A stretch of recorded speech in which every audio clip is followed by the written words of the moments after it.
ladies and gentlemen. The story you are about to hear is true. Only the names have been changed to protect the innocent. Fatima Cigarettes, best of long cigarettes, brings you Dragnet.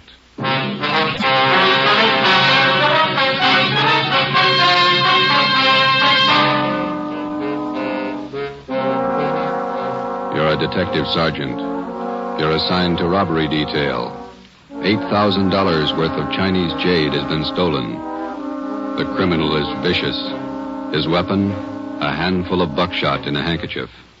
Your job, get him. If you want a long cigarette, smoke the best of long cigarettes. Smoke Fatima. Fatima is the long cigarette which contains the finest Turkish and domestic tobaccos superbly blended to make Fatima extra mild. And that's why Fatima has a much different, much better flavor and aroma than any other long cigarette. That's why Fatima is doubling and redoubling its smokers. So, if you want a long cigarette, smoke the best of all long cigarettes. Smoke Fatima. Dragnet, the documented drama of an actual crime. For the next 30 minutes, in cooperation with the Los Angeles Police Department, you will travel step by step on the side of the law through an actual case from official police files. From beginning to end, from crime to punishment, Dragnet is the story of your police force in action. It was Monday, December 1st. It was foggy in Los Angeles. We were working the day watch out of robbery detail. My partner's Ben Romero. The boss is Ed Backstrand, chief of detectives. My name's Friday. It was 7:15 p.m. when we got to the police academy, the banquet room. Where do we sit, Joe? Lee Jones is holding a couple seats for us someplace. You see him? Oh, yeah. There he is up there. Well, look at him. Everybody's here. Yeah, ought to be. Hi, fellas. A couple of ringside seats. Thanks, Lee. Did you get it? Yeah, right here. Mind if I take a look at it? No, go ahead. How come you didn't get it wrapped as a gift? No time. A gift box would have been nice. No cotton, even? Beautiful watch. Radium dial? Yeah. Universal Geneva. Fine movement. He'll like it. Look on the back. Let's see. For Chief Ed Backstrand, a good cop, Detective Bureau. Not very good engraving. No time. I didn't think the old man really meant it. 26 years. You get tired after 26 years. You've been at it 25, Lee. Oh, don't look at me like that. I got a book to finish. 23 chapters. How many chapters you got, Fanny? 2. How long you been writing it? 2 years. Well, at that rate, we'll be stuck with you for another 21 years. If you're lucky. Excuse me, fellas. Gotta make a speak. All right, Lee.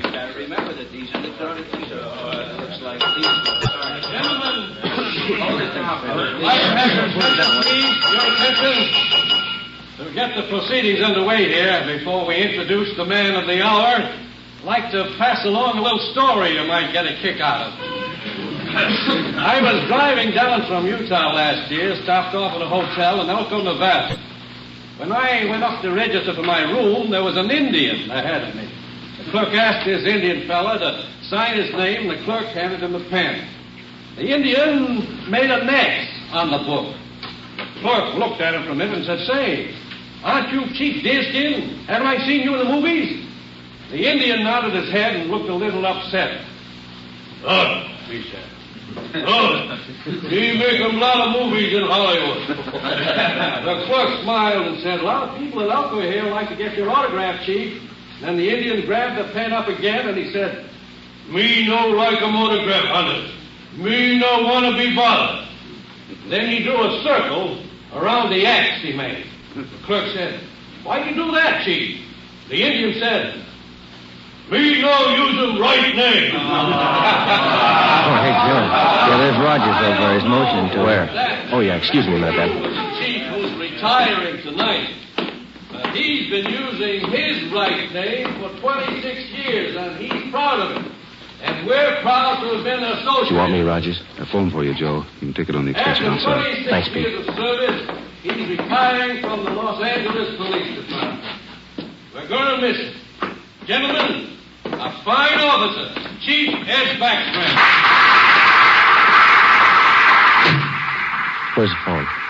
Right over here. Thanks. Friday. Joe, this is Gonzalez. Yeah, Jeff. Sorry to bother you, but Powers said I should call you. Yeah? I need some liquid. Something big? Pretty big, yeah. Too many loose ends. Pena and I can't pull them all in. When do you want us? As soon as you can get down here. That important, huh? A man may die, Joe.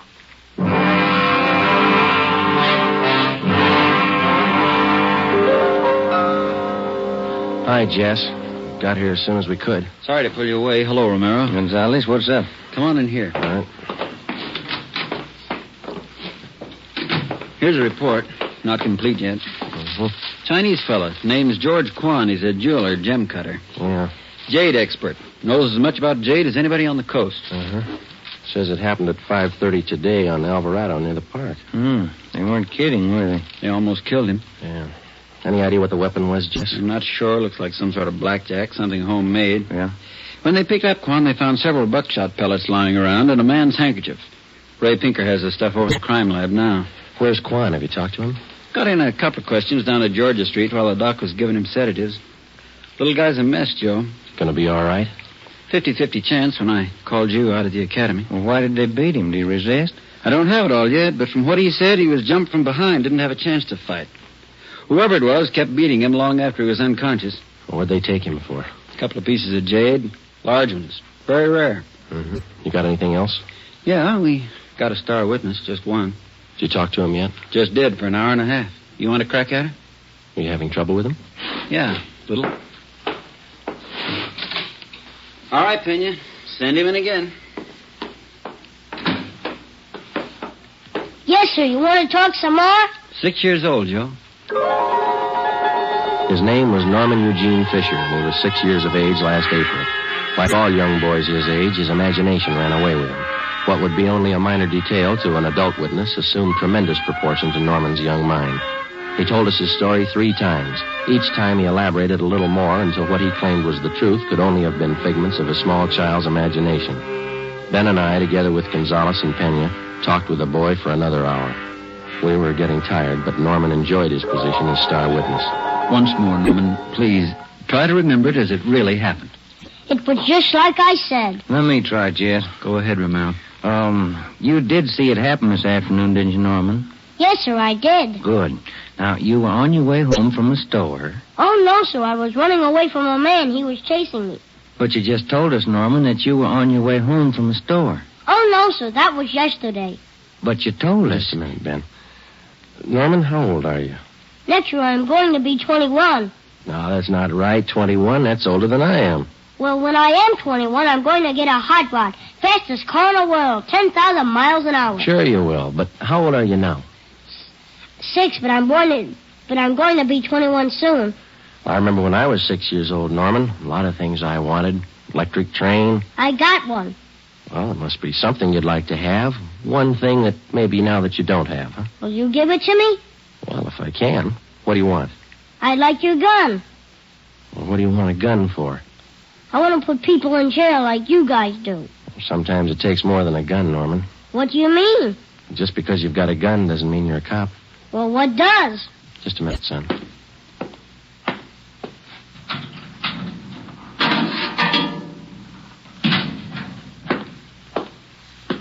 Here you go, Norman.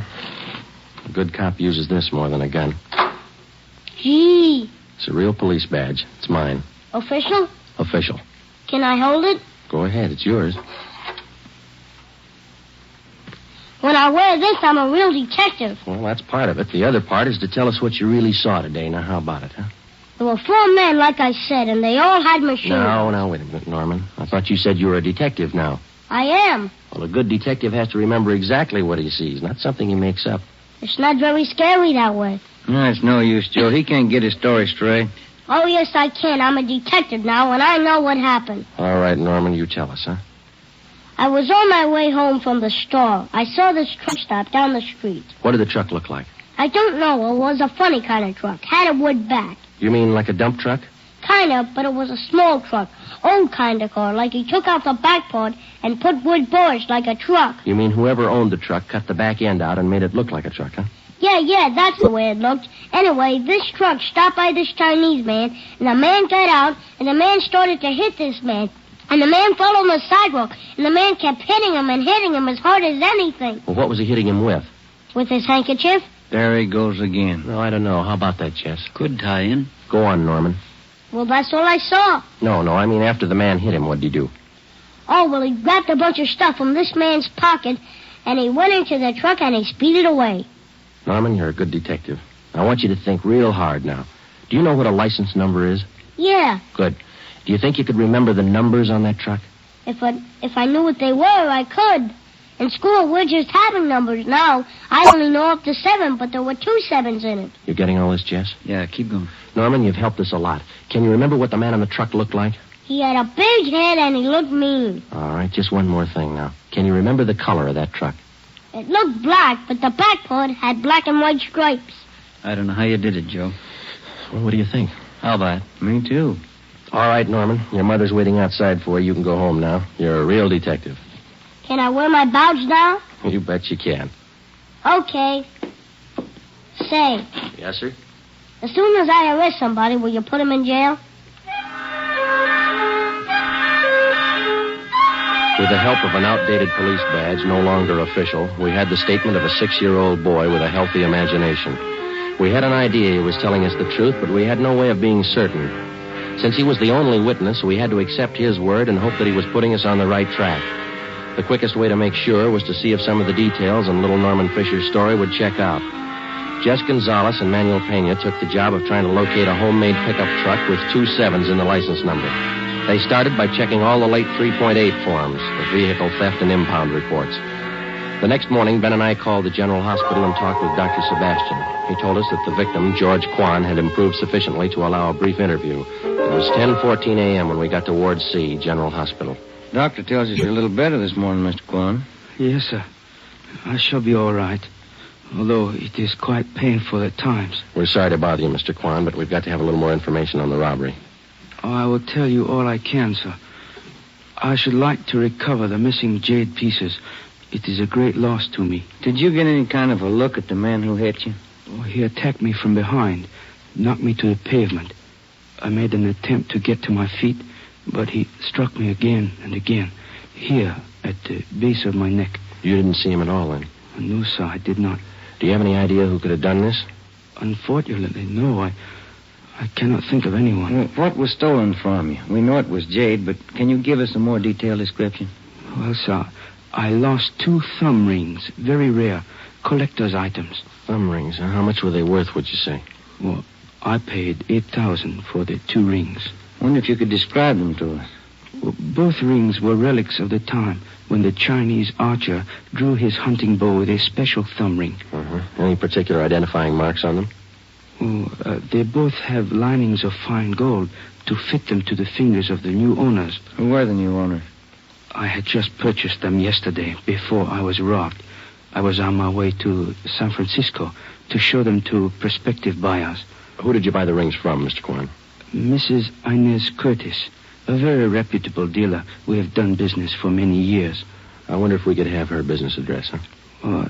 She has her office at her home. It is 1957 Harper Annex off Sunset Boulevard in Beverly Hills. How many people knew that you had the jade on you at that particular time yesterday? Oh, let me see. There were only 2 other buyers present beside Mrs. Curtis. I do not recall their names. They were new to me. Mrs. Curtis would know. Mr. Quan, we know that you're tired. We have just one more question. Certainly. I wonder if I might trouble you to hand me that tumbler of water with the glass straw. Surely. Here you are.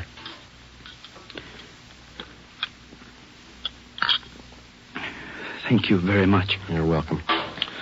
Now, those thumb rings, Mr. Quan, would there be any practical disposition of them other than selling them as they are? Well, hardly, Sergeant. To anyone who really knows the value of jade, it would be unheard of to change them in any way. I see. Well, thank you, Mr. Quan. We'll do our best. You know, Sergeant, we Chinese place a great sentimental value on our jade. We'll do everything we can to recover it. Thank you. May I tell you my favorite quotation on jade? Yes, sir.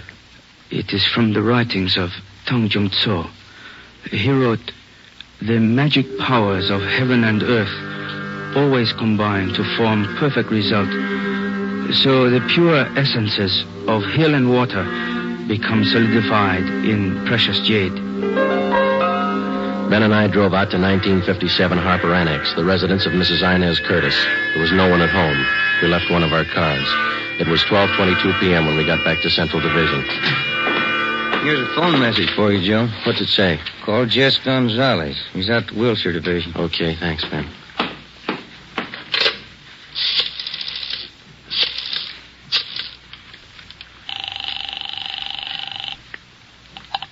Wilshire Detectives, Didion. Hi, Harry. Gonzalez around? Just a minute. Take it on 3, Jess. Gonzalez, Friday, Jess. we got the truck and we got the driver. We'll be right out. Something else, Joe. Yeah? The kid was right. There were 2 7s in the license number.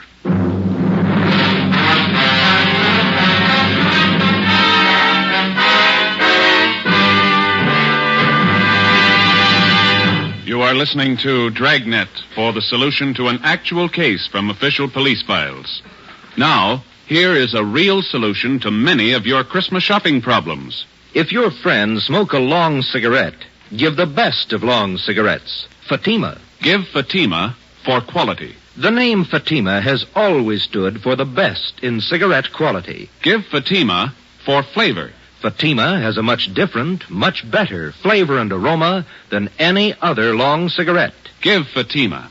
They're extra mild. Yes, Fatima is the long cigarette which contains the finest Turkish and domestic tobaccos blended to make Fatima extra mild.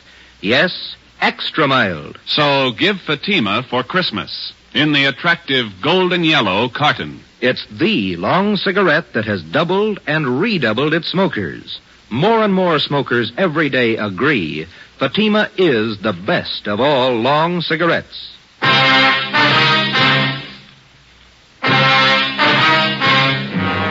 Wilbur Rasmussen, white, male American, age 31, 5 feet 10 inches, 190 pounds, black hair, brown eyes. He was the driver of the truck. Gonzalez and Pena began by checking through all of the reports of trucks impounded during the past 24 hours. There were 23. Out of those 23, they narrowed it down to 4 possibilities. The third vehicle that they checked fitted the young witness's description of the holdup truck. We still could not be absolutely certain that the impounded truck was the one we were looking for. The same could be said of the driver, Wilbur Rasmussen. The net result of checking impound reports doesn't always result in the apprehension of a suspect, but in this case we were lucky. The driver had been picked up for drunk driving. It was 1:30 p.m. when we checked in at the Wilshire Division. Hi, Jess. Where is he? You're a little late. What do you mean? He's gone, released on bail. Who furnished the bail? The woman he works for, Mrs. Inez Curtis. Well, that doesn't figure, Jess, or does it? Why not? How many people knew Quan had the jade? No, that's not my guess. Quan vouches for her. He's been doing business with her for years. What do you think, Joe? It's your show. I'm just tagging along. Well, one thing's sure. Just a minute. Wilshire Detectives, Gonzalez. Oh, yeah, Pena. He did? No, meet me back here. Friday and Romero are here. Right. The Fisher kid just identified Rasmussen's picture. The identification of Wilbur Rasmussen by 6-year-old Norman Fisher was far from sufficient to take the case to court. We had to have evidence, lots of it. Rasmussen had been given a thorough shakedown, his apartment and the truck. There was no sign of the stolen jade rings. Gonzalez told us that the truck had come from the U-Drive truck rental on Figueroa Street. We checked with Mr. Crockett at U-Drive. Let me have another look at that picture, boys. Yeah, here you are. What'd you say his name was? Rasmussen. Wilbur Rasmussen. You want to know if he rented a truck from Miss Wynn? Yesterday. Maybe the day before. No, not this fella. Never seen him. Before we left U-Drive, we checked over the rental contract on the truck in question. The deposit check for the truck was signed by Mrs. Inez Curtis. The truck was checked out at 6 a.m. The rental contract, the actual release form showing to whom the vehicle had been rented, was signed by a Harry Wilson. Rasmussen's name did not appear on any of the usual rental forms. The manager of U-Drive was positive that he had not rented a truck to Rasmussen. We drove out to 1957 Harper Annex. This time we found Mrs. Inez Curtis at home. I'm terribly sorry about Mr. Quan. Did they have everything he needs in the hospital? Yes, ma'am. How long did you say this Harry Wilson had been working for you? 6 or 8 weeks. But I'm sure you're wrong about him. We're not accusing him of anything, Miss Curtis. We just want to talk to him. He certainly came to me well recommended. He was a nice man. When's the last time you saw him? Day before yesterday. He asked for his check, said he was quitting. Told him I was sorry to see him go. I'm anxious to get that guest house finished. How about Rasmussen, Miss Curtis? How long has he been with you? Wilbur's been with me for about 7 months. Good worker, but he drinks too much. Feel sorry for him. You've rented trucks from the U-Drive company right along? Oh, yes, from Mr. Crockett. We had to have a truck to haul our building supplies. I'm saving an awful lot of money contracting this myself. It's a great saving. Yes, ma'am. The deposit on this last rental, did you give that check to Wilson or to Rasmussen? I sent both of them down to pick it up. Like I say, Wilbur's been drinking rather heavily lately, and I think Harry's the better driver of the two. Do you know which one of those men was driving the truck about 5:30 in the afternoon day before yesterday? Well, how would I know that, Sergeant? All I know is that I sent both of them down. I told Harry to drive. Yeah, I see. Miss Curtis, were either of those men present the day you sold the jade rings to Mr. Quan? No, they have nothing to do with my gym business, whatever. Did either of these men know about Mr. Quan's purchase? Well, that's possible. They knew he was here. I'm sure they saw him come in. It's entirely possible that they might have overheard something. When did Mr. Quan leave your house? About 5 o'clock. What time did the two men go after the truck? Oh, they picked that up early in the morning. Mr. Crockett down at U-Drive says that only Harry Wilson checked out the truck. Says he's never seen Rasmussen before. That's entirely possible. Like I say, they might well have made other arrangements. Were there any other people present when Mr. Quan bought that jade? Yes, there were. 2 other buyers. They were bidding for the thumb rings, too. Mr. Quan had the high bid, so I sold them to him. Wonder if we could have their names. Certainly, I'll write them down for you. Miss Curtis, do you have any idea where we might locate Harry Wilson? Well, he told me he was going to Mexico, said he had friends down there. Well, thank you, Miss Curtis. You've been very helpful. Are you sure there isn't anything Mr. Quan needs? Yes, ma'am. 2 jade rings. Mrs. Inez Curtis gave us a detailed description of Harry Wilson. She also gave us the names and addresses of the 2 other buyers who were present when Mr. George Quan made his purchase. We checked them out and found them to be equally as reputable as Mrs. Curtis. They could tell us nothing of the robbery. We went back to the office and got out an APB and a radiogram on Harry Wilson from the description given us by Mrs. Curtis. Stakeouts were maintained at Wilbur Rasmussen's apartment and at the home of Mrs. Inez Curtis. It was 4:30 p.m. when we got to the 2nd floor of the old city jail building, the crime lab. Lee Jones had the evidence laid out for us. Funny thing about the handkerchief, boys. What's that, Lee? The blood stains. Old ones along with the new ones. How does that figure? We know how the new ones were made when the handkerchief was filled with buckshot and used on Quan. The old ones, hard to tell. How old would you say they were? Well, the handkerchief has been through the laundry a few times. Stains didn't come out. Laundry marks right here. I don't see them. Man used peerless laundry. Infrared marking system. Let me show you. Infrared lamp, Lee? Yeah. There's your marking. Can you trace it down? Who's it belong to? Man used the name of Harry Wilson. There was nothing to do now but wait for some word on Harry Wilson. The stakeouts continued. We re-questioned Wilbur Rasmussen, and we talked again with Mrs. Curtis and George Quan. It was Tuesday, December the 8th. We checked in for work at 8 a.m. Morning, Jess. Hi, Joe. Where's Ben? Communications, getting the mail. Any word on the new chief of detectives? No, nothing. What's your guess? Oh, I think Thad Brown. A good man. Maybe. Sloan's a good man, too. When you come in here? Not yet. Why? Maybe you'd like to take a little airplane trip. What do you got? Cheyenne, Wyoming. They picked up Harry Wilson. 2 days later, Thursday, December the 10th, Harry Wilson was returned to the Los Angeles County Jail and booked on suspicion of robbery. We checked with Lieutenant Frank Cunningham in the Record Bureau. From Wilson's fingerprints, he ran a make on him. Harry Wilson was an alias. We found out that he had lengthy records of arrests and jail terms for robbery, burglary, and grand larceny. Mr. Crockett at U-Drive identified Wilson's picture. He was a 2-time loser. It's up to you, Wilson. It can go hard for you or easy. I'm in a spot, huh? You're in the spot. Lay it out for him, Jess. It's all stacked against you, Wilson. We know you rented the truck. You knew Quan was at Mrs. Curtis' house. Your handkerchief was found at the scene of the crime. You wouldn't believe me if I said I didn't do it? With that kind of evidence, how can we? I didn't. I don't know if I can prove it, but I didn't. If you didn't, we'll help you prove it. First, you gotta believe me. You know why. Yeah? I've had it twice. Once more, and I'm in for life. All right, you got it figured. Now what do you got to say? Rasmussen did it. He knocked Quan over. Where were you? Buying my ticket for Cheyenne. I didn't want any part of it. How do you account for that handkerchief? It was mine, but Rasmussen had it. He cut his finger one day in the job. I loaned it to him. Well, that checks. Old blood stains, new ones. All right, let's pick up Rasmussen. While you're at it, pick up the Curtis dame. She planned it. Wilbur Rasmussen was picked up and brought in. After intense cross-questioning, we confronted him with Harry Wilson's statement. In the face of this testimony, he broke completely. He gave us a full confession implicating Mrs. Inez Curtis. He admitted beating George Quan and taking the jade thumb rings. He said he received $200 from Mrs. Curtis for the job. He requested that he be allowed to turn state's evidence. Mrs. Inez Curtis was brought to the interrogation room. Of course, you gentlemen have proof to substantiate all these accusations. Yes, ma'am, we have. It better be good. I have a fine lawyer. We've got signed and recorded confessions of Wilson and Rasmussen, the two men who worked for you. Shall we play the recording for you? That won't be necessary. Miss Curtis, you got $8,000 for those rings. Wasn't that enough? Not when I could make 16, no. Where are the rings now? I'm not going to get life for this, you know. No. Jade doesn't spoil. It'll still be good when I get out. Yeah, but you'll be too old to appreciate it, Miss Curtis. Okay, Penny. Ah, that was a funny one.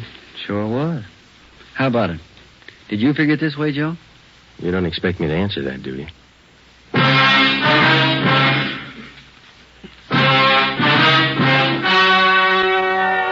The story you have just heard was true.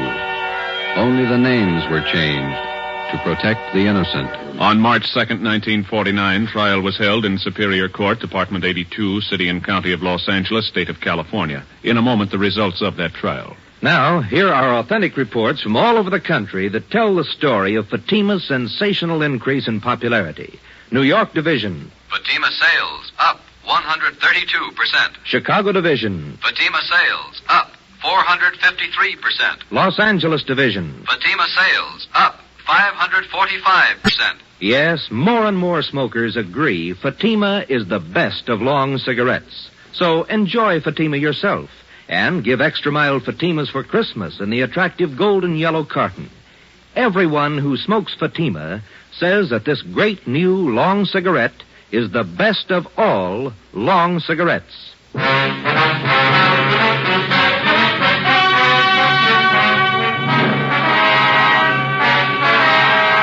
Mrs. Inez Curtis was tried and convicted of robbery and conspiracy. She received the maximum sentence as prescribed by law. In consideration for turning state's evidence, Wilbur Rasmussen received a minimum term. You have just heard Dragnet, a new series of authentic cases from official files. Technical advice for Dragnet comes from the Office of Acting Chief of Police, W.A. Wharton, Los Angeles Police Department. Dragnet honors the city of Knoxville, state of Tennessee, and the men who make up the Knoxville Police Department, another of America's great law enforcement agencies. One of these men, Sergeant Joe H. Roberts, director of the Knoxville City School Safety Patrols, who dedicates his life to making yours more secure.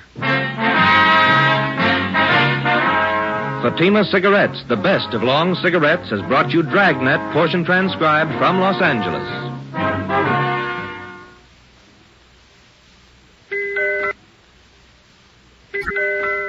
Let that merry tune remind you to get him the big Christmas humidor of smooth, sure-fresh velvet pipe and cigarette tobacco. It's a double pleasure to any smoker when you give this generous humidor of velvet.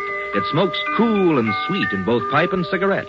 In every way, the gift for him is a Christmas humidor of velvet, America's smoothest smoke. Be sure to listen to Dragnet next week. Your tune for the stars on NBC.